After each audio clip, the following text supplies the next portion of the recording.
Iya, tadi kita juga membahas itu, terutama dengan Kemenpan RB. Jadi ada dua hal yang berbeda. Pertama cutinya atau liburnya, tapi juga kita sedang menghitung benar untuk skema work from anywhere. Di beberapa hari sebelum kita nyatakan masuk ke cuti atau libur lebaran. Ini tujuannya adalah untuk mengurai kemacetan. Work from anywhere bukan berarti tidak bekerja, tetapi tidak harus masuk kantor sehingga mereka ataupun para pegawai, baik pemerintah maupun swasta, ini bisa sudah melakukan atau memulai melakukan perjalanan sambil tetap bekerja dan tetap online begitu.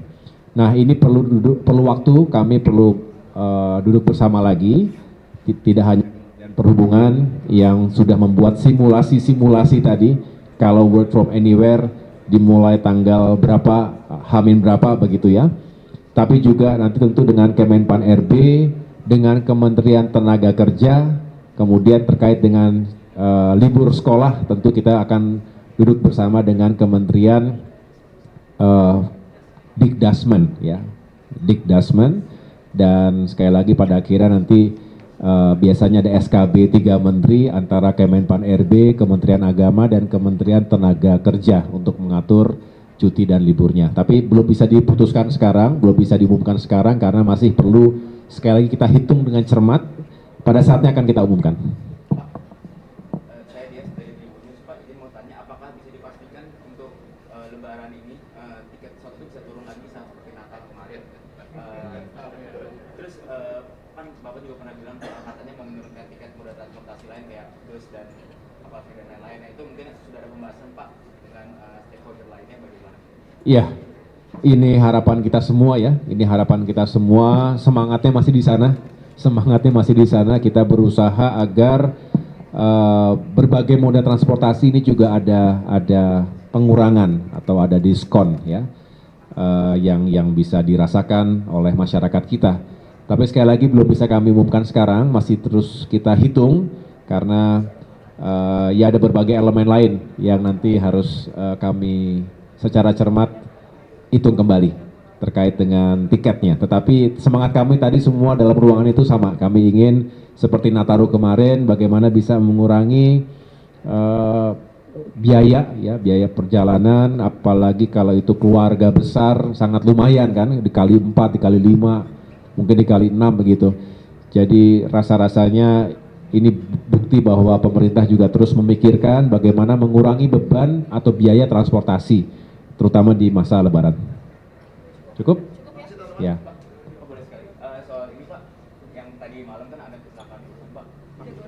Jagawi, nah kan ini sudah berulang ya Pak kecelakaannya, misalnya dalam yang kalau beberapa bulan terakhir ini sudah beberapa kali nih Pak. Mungkin dari Pak Hayes sebagai Menko tuh ada sorotan tersendiri nggak sih Pak? Karena kan ini terus berulang Pak. Itu gimana mungkin dari Bapak? Iya, pertama kita sangat berduka ya atas tragedi kecelakaan yang memakan korban jiwa. Kalau tidak salah ada 8 korban jiwa dan belasan lainnya luka-luka. Artinya sangat-sangat kita sesalkan hal seperti ini berulang. Kendati sebetulnya kita juga di sini ada Kakor Lantas, ada yang mewakili Kakor Lantas juga. Kita berupaya sedemikian rupa agar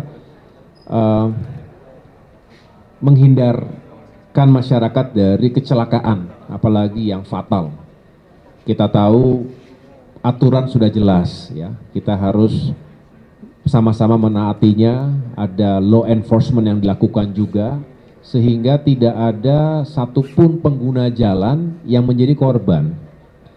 Nah, baik dirinya sendiri maupun apalagi orang lain yang sudah sebenarnya menaati aturan, sudah sebenarnya berhati-hati, tetapi akibat kecerobohan, akibat kesalahan orang lain, pengguna jalan yang lain, pengendara yang lain, maka turut menjadi korban jiwa, turut kehilangan keluarganya dan juga material yang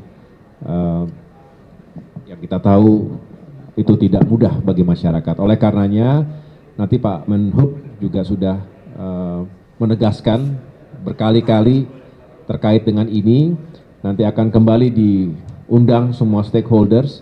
Sekali lagi tidak boleh ada yang lalai dalam menerapkan aturan-aturan yang berlaku, dan tentunya kita semua juga harus terus mengevaluasi. Tetapi human error itu bisa dicegah dengan aturan-aturan, dan ini harus ada pengawasan yang ketat dari kita semua. Silakan tambahkan.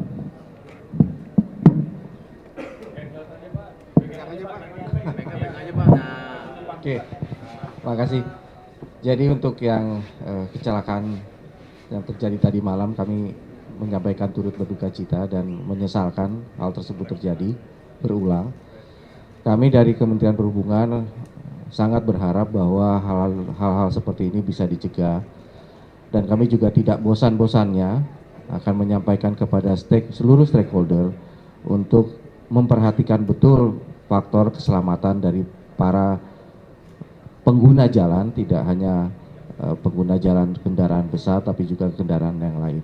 Kami akan mengundang kembali para stakeholder yang bergerak di bidang transportasi darat khususnya untuk kita menyampaikan kembali, dan kembali kita sampaikan bahwa harus ada kepedulian dari semua unsur stakeholder, bahwa kita memang sangat memperhatikan keselamatan dan kenyamanan dari para pengguna jalan.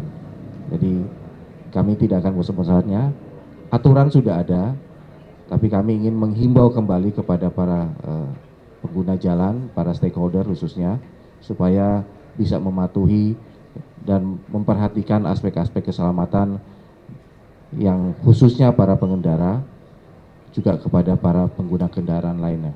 Demikian yang bisa kami sampaikan. Pak Menhub, tapi ini kan truknya remnya belum nih Pak, berarti itu pasti ada proses yang lalai dong saat rem cek tersebut. Nah ini apakah pemerintah itu miss apa gimana itu? Sebenarnya langkah konkretnya gimana Pak? Karena kan rem belum itu kan cuma sekali semalam aja kalau udah berkali-kali ini. Dan kalau sanksi Pak terhadap pemiliknya juga, apakah kan selama ini belum pernah ada sanksi terhadap pemiliknya karena berat itu?